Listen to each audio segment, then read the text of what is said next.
Welcome to the Bulletproof for BJJ podcast. Today, JT and I are joined by an old mate of ours, Charles Allan Price, who is a strength coach for Jiu Jitsu athletes operating out of London in the UK.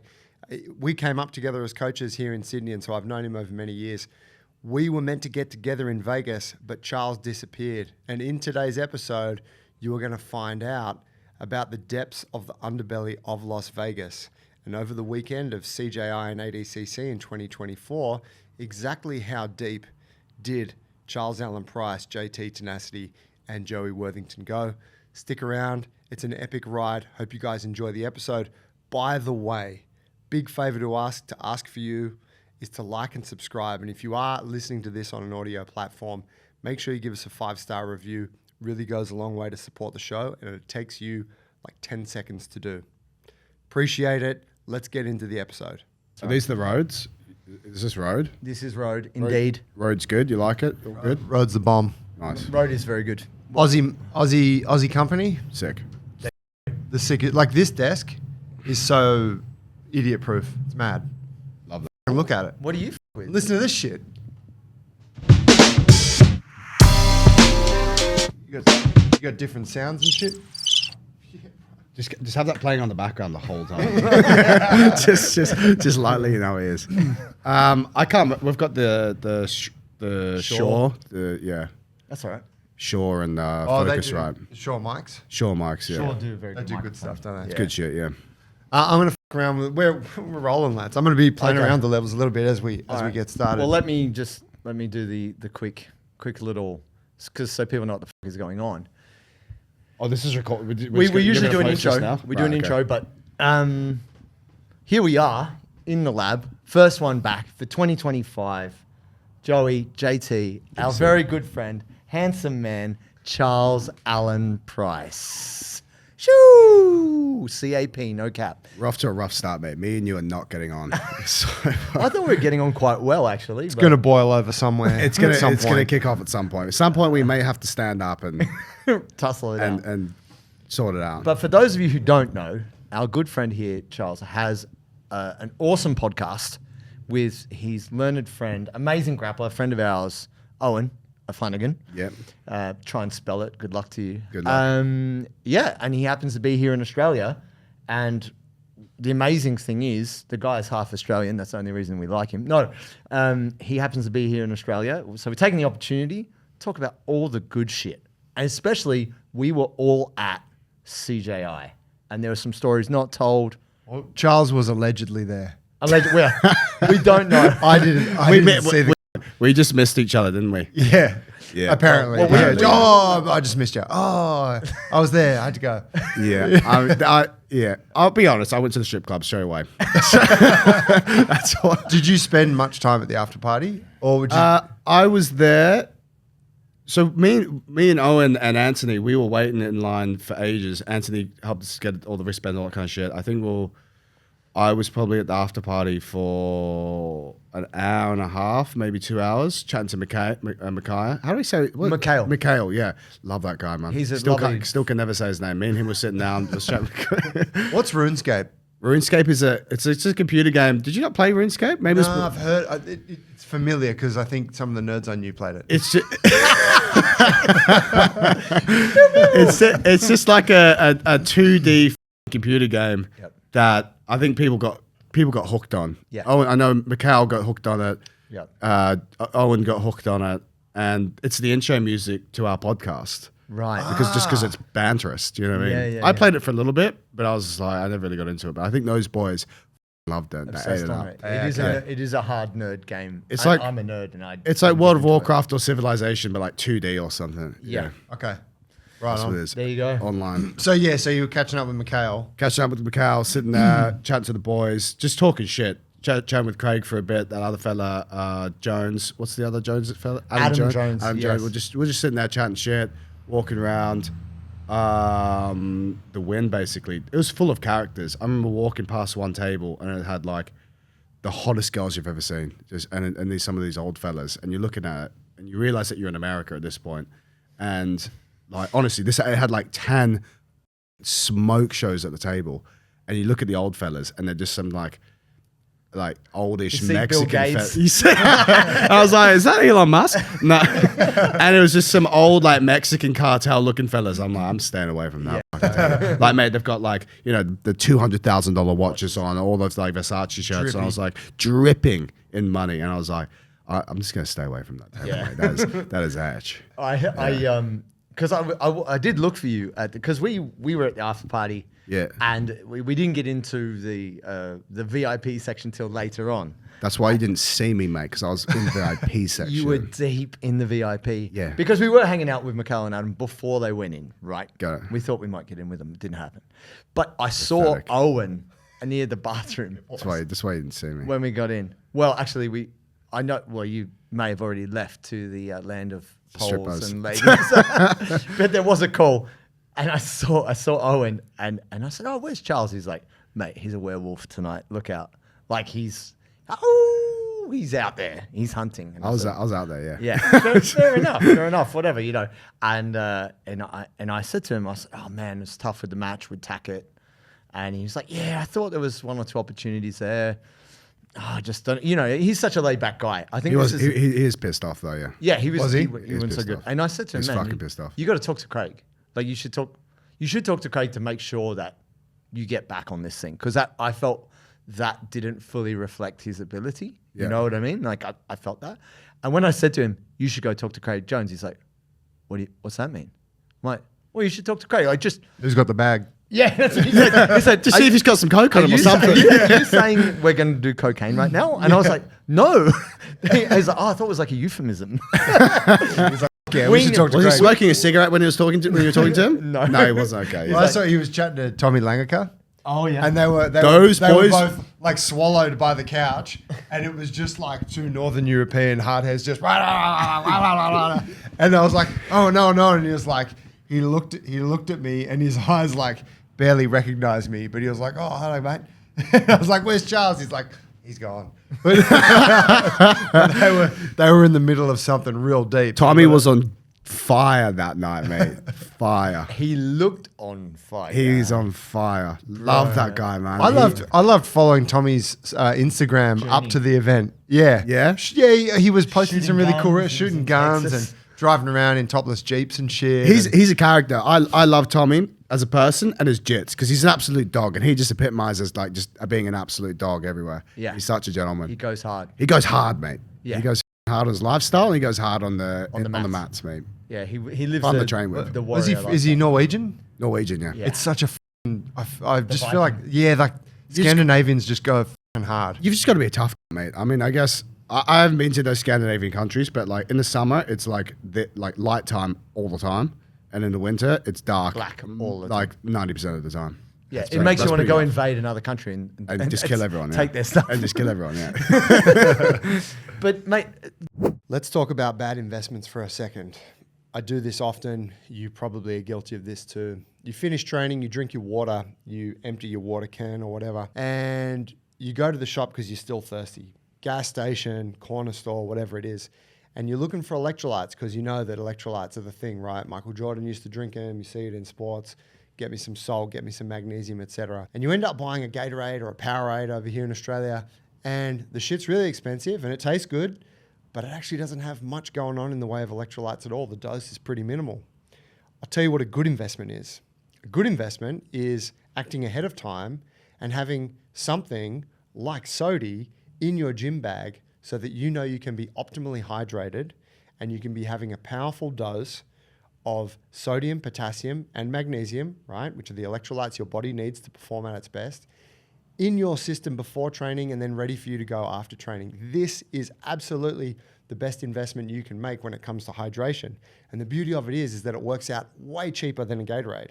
So if you are the kind of person that finds yourself going to the corner store most days after training and buying the expensive sports drink, don't do it anymore. Go to Sodi, sodii.com.au, and buy yourself some of this elite stuff, because I'll tell you what, I use this every day when I wake up, and then I use it again before I get to the gym and after training, especially in summer when I'm sweating a lot, and nothing makes me feel hydrated or perform as well as drinking Sodi on a regular basis. Get your hands on some now. If you're not sure which flavor you like, grapefruit is my personal favorite, But if you're not sure, get their taster sample pack. It gives you a nice little sample of the full range of flavors, which are all pretty excellent. And you can find your favorite flavor. Get Sodi now. Go to sodii.com.au. And when you check out, make sure to use the code Bulletproof15 to get 15% off any purchase. Go there now, get hydrated, drink the best stuff for jiu-jitsu. Tell us a little bit more, because for those who don't know, our learned friend is an expert strength conditioning coach. Trying to be. Yeah. And also has some okay jiu-jitsu for a purple belt. Mate, you got teed up outside. Joe will release those clips and you're getting teed up. Yeah, I mean, I'm a bit torn now as to what to do with those. Let's just say nothing happened. But okay. I was hoping maybe there'd be a throw or a shot, something, but it doesn't matter. What I was going to say with that is you got to see, I guess, a side of the CJI that not everyone saw, right? So we were lucky in effect that we had friends in there, but we were just really spectating. We didn't go backstage. We didn't see that. What was your experience being there with Owen and your take on the CJI? I love the CJI event, to be honest, man. I think like I didn't go backstage last ADCC. We're chilling out there, but like to go backstage, see the competitors, like it was cool to see everyone just getting their. You could feel that like it's a big tournament, mate. The people are there to win. Everyone's there to win. But the energy in the stadium was unreal, mate. I feel like. And we're kind of chatting about this outside as well, like because Craig and B Team and all the people who were there, everyone who is there have a brand almost. They have personalities. They've got a brand. They've got like fairly big followings, and it just felt like a cool kind of vibe. It just felt like the vibes were there. Do you know what I mean? The production was sick. Just.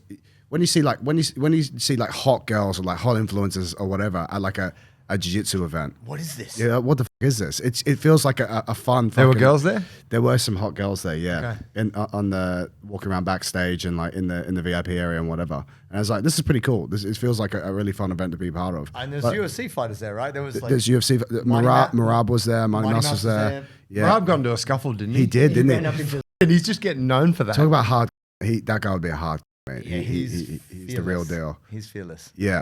But I Reminds guess me of myself. Go on. He does remind me of you, to be fair. Yeah, like the unattractiveness. I see that. Yeah. The nose, and then like, of course, you got to be tough. If you can't be pretty, you got to be gritty. I understand it. Well, what is going on with you today? What's up with you?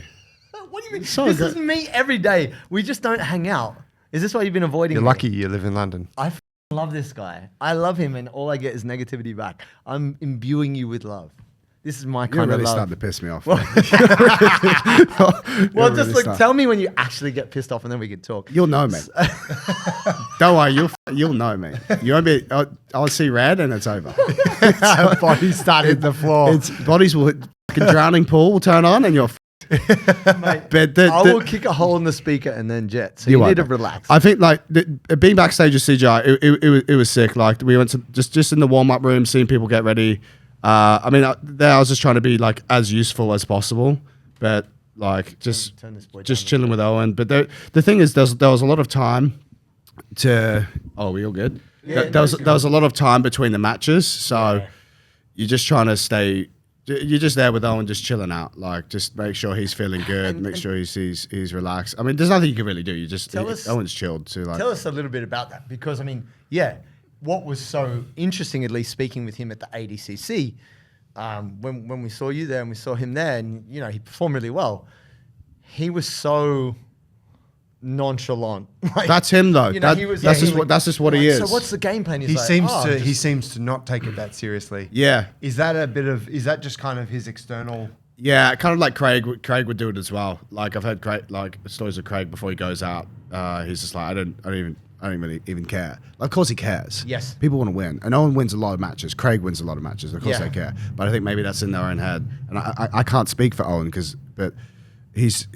I guess if they're doing that, it's like it takes a little bit of pressure off them to perform. And he's just like we got there early because he had to be there to mark his name off or weigh in or whatever. Not weigh in, sorry. And it's like, well, the match isn't till 9 or 10 p.m.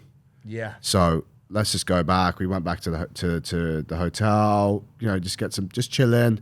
Went to one of the casinos, and Christian, shout out boy Christian Osbeck, he's a little bit of a blackjack fiend. Wizard of Osbeck. I think he cleaned up. I think I think he won a couple of $1,000 on the blackjack table. Yeah, shout out. We were just chilling out, go to the casino. We just be like, oh, what do you want to do? Let's just hang. We're just being the boys. We're just being the boys for that day, and it was actually pretty fun. Like, we would just walk around chilling out, and it's like, well, Owen's actually got a competition later for that he could win $1 million for. But it was literally just us chilling out, getting some food, whatever, and then we went to CJI. He's there with Christian. Christian was just helping him warm up and get ready. But he had Majid Haid for the first match, and no disrespect to Majid Haid, he's good, but Owen was always going to win that match. Yeah, he was always going to win that match. Yeah, I think that the thing about Majid is he's an exceptionally strong guy, and I think he's possibly underrated now. For sure. But he's not His old he's generation not in a that way. top tier jiu-jitsu. He's not going to win on the leg exchange with Owen, and Owen just knew he's going to get to legs, and that's going to be done. That's what happened. Yeah. Yeah, so I think that's why he was so chilled. But so it's like, in our head, it's like, okay, we'll get through Majid Haig, like, not looking over him too much, but it's like, we've got either Tackett or Nicky Ryan in the next match, so that's going to be, that's going to be one we need to fucking turn up for. And so in terms of managing that backstage, because it was long, I think that's the thing. Even though it's Day one was fucking It was long, man. So that's why we 10 left. That's why we hours. left. We went back. Owen had a nap, and like me as a strength coach, and also he's one of my best mates. So like, we're just chilling. Like, what do you want me to do? Like, There's nothing you can do. There's nothing I can do. And like, do you want some water? No. I'm like, okay, cool.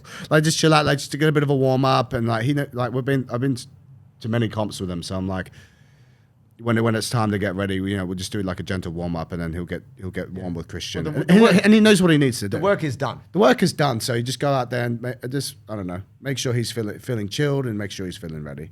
But there's something in that, because I often think because say as a strength coach, like, you spend time with them in the gym and you are like dictating what's taking place, right, during that session.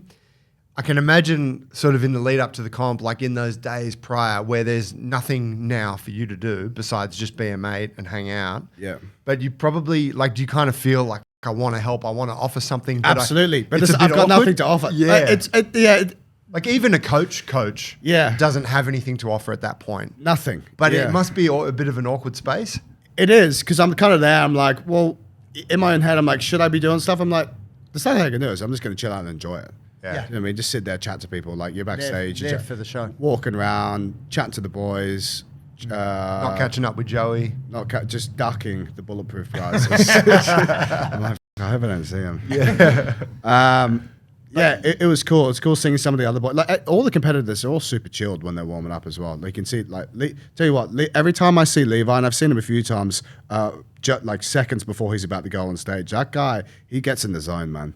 Levi gets in the zone. Yeah. He doesn't speak to anyone. Just him and his missus. His missus will be like right there, and he's in like, walks around, gets his breath go. He's fucking dialed in, mate. He's How dialed good. in. He was fucking dialed. Like, Looked every break in between rounds. Every match. He was so composed. He's dialed in. Yeah. Like, backstage the whole time. That guy. He's dialed in. succeed. Yeah. It was immaculate. I think I'd say he out-edged Owen on the rig factor too, by a point. You think so? maybe it was the hair as well. Yeah, he's I got mean, hair. yeah, the handsomeness. He's a bit better looking. You than know, Owen. yeah, it's tough, right? He's comes from Australia. What are you going to do? That said, Levi, which I think this is the underestimated thing about Levi's performance. JT and I want 2025 to be your best year of jiu-jitsu yet. And how are you going to do this? You're going to follow a structured strength and mobility program that is designed specifically for you. That's right. You're going to follow a program that's going to help you build a strong, robust, flexible body that is resilient to injury. This is not only going to help you perform at your best on the mats, but it's going to support you in day-to-day life, and it's going to keep you as injury-free as you can possibly be in a wild game like this. Now, we have programs in the app that are designed for whatever training scenario you find yourself in. If you've got access to a gym, we got programs. If you have a home gym with a couple of kettlebells, we got programs to suit. If you've got a piece of floor space and nothing else, we got a program for you. So wherever you're at, even if you don't have any training experience, you jump on board the app and we will walk you through step by step what you need to be doing to build a strong mobile body for jiu-jitsu. And the best part about it is that JT and myself are there along with the full coaching staff to help you along the way. You can take a 2-week free trial of the app. You can train for free. All you got to do is go to the App Store, search Bulletproof for BJJ, and download that app and get started. Sign up now, get started training. Let JT and I walk you through the process of building a strong, robust body, and let's make 2025 your best year of jiu-jitsu yet. No Rotolo could pass his guard. Like, Rotolos can pass anyone's guard, right? I actually thought that Levi would have to scramble when one of the Rotolos passed his guard. That didn't fucking happen. I think this is the thing that people really underestimate. As much as people go, oh, Cade's the best in the world. Cade shit himself when Levi came up to pass. Yeah. He was like, oh, I'll play guard like you. I'm a pussy. And then Levi's like, bro, I'm going to pass this. And then Cade was like, oh, shit. No. I'm going to stand back up now. Yeah. You know, like, I think this is the thing that people don't get about Levi, that he also has amazing pressure passing. You just don't see it because he's just always bowling and on his back. But if that guy goes to pass your guard, he's good everywhere, right? Bro, it's amazing to me to see where he's at now, his level. Yeah. What's fun is to see him go from the gi and just turn it up to just turn it up. I saw his first session ever, actually, when I was training Eagle MMA. Oh, wow. And I saw him come in as a kid. Yeah. As like a 15-year-old kid and just be shit at everything. Yeah. And then I just, obviously, you see his face. And years later, when I was living in London, I just saw an Instagram post, IBGF. It's like Levi Jones, world champ. And I was like, what the this kid? And I was like, and I just went on his Instagram. I was like, man, that's dedication. Yeah. He just showed up, like, obviously, where everyone starts as a white belt, being shit at everything, like trying to, couldn't even do hip skate, and then seeing him become a world champion, 5 or 6 years later, whatever it was, and you're like, wow, this guy's obviously, he's trained in Australia for a bit, training at Garage or wherever he was training, and he moved to the US because he had the full, the insight to be like, I need to go to the best place in the world right now, and he did, and he just committed everything to his, no doubt that guy's slept on some floors, mate, no doubt that guy's done it. And 100%. Just committed to the lifestyle of being like, I want to be a world champ at this. Yeah, no, I mean, I've spoken to him a couple of times about it, and he has a very unemotional approach in terms of, he's like, I just figured okay, what's 10,000 hours? You know, that's the magical number. And he's like, how do I do 10,000 hours? All right, if I train 4 hours a day and I do that X number of days, he's like, right, it's going to take me 6 years. All right, I guess I'll just do that. Yeah. You know, that was his conclusion to get good at jiu-jitsu. I mean, just do it. Yeah. But also go to the best. Go to the place where it's all happening right now. Go to New York. How do you get? Train with the Meow Brothers. Train with Bones. Train with old mate. Yeah, and then also at that time he trained with Leandro as well. Like, Leandro was doing Brotherhood, and he was also training at Unity as well. Okay. Yeah, and Cicero, right? Cicero Costa. All the guys from that favela team, they came and trained at Unity as well. Got it. And that's where Ari and Ari Tabak, I think, got his black belt from Cicero. All the top boys were training there. Bro, and to see him Birimbolo Lucas Lepre, which you would think is impossible. To bolo. Bro, to bolo Lucas Lepre at Europeans and win Europeans, it's like... Big deal. Man, and he won the Spider Invitational. That's when I was like, holy shit, this kid just won $100,000 in Korea, and he beat all the best lightweights in the world. What the is going on right now? Most technical weight in the one. Bro, it was just immaculate. So, seeing him become a no-gi beast is the joy of my lifetime. But what did you feel? Were you able to enjoy the spectacle of CJI at all? Absolutely, yeah. Loved it.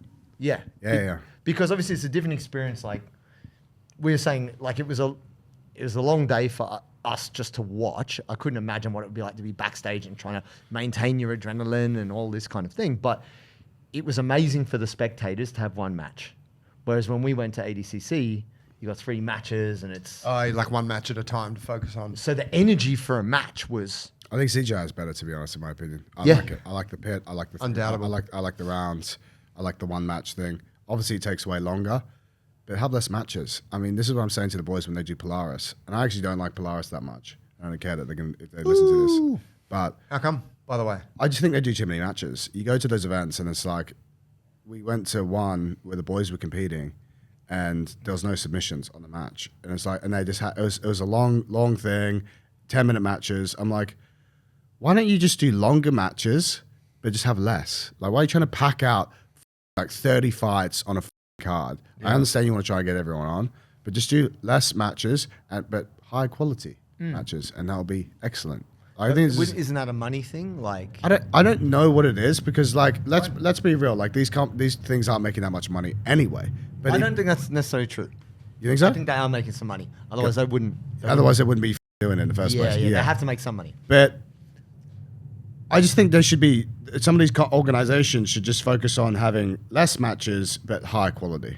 That's just my opinion. I would agree with that. I think there's subversion here, yeah, which is kind of like, I guess, our Polaris in a sense. Yeah, you know, and it's been great, like, to watch it grow and stuff, and it's a sick event, but too many matches as well. Too many matches. And they kind of, you know, they sort of do that. Like, it's great, right? They have like blue belt, like kind of like beginner matches. Yes.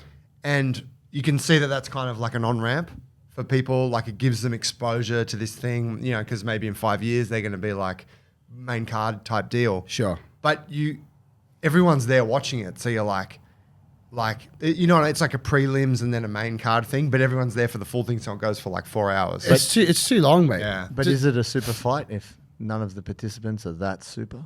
No, it's not. But it's not. Like, if you're a blue belt, purple belt, just fucking keep competing at the local comps and win everything. Yeah. Do you know what I mean? You don't need a suit. Like, someone was telling me, it's like, yeah, I've got a super fight coming up. I'm like, you're a purple belt and you're shit. Like, you're not shit, but like, did he challenge you, or? I'm shit, man. I'm shit. But I was like, what? You and me super fight, right? That would sell, bro. That would sell. But it's like, why? Just go to like local competitions, which other competitors are competing in, and just keep winning the absolute, keep winning the absolute, and then when you're actually decent, you can get an invitation to these comps. I don't know what it is, but I really like the CJI rounds. I think that was cool. That's not going to be applicable for all of these competitions.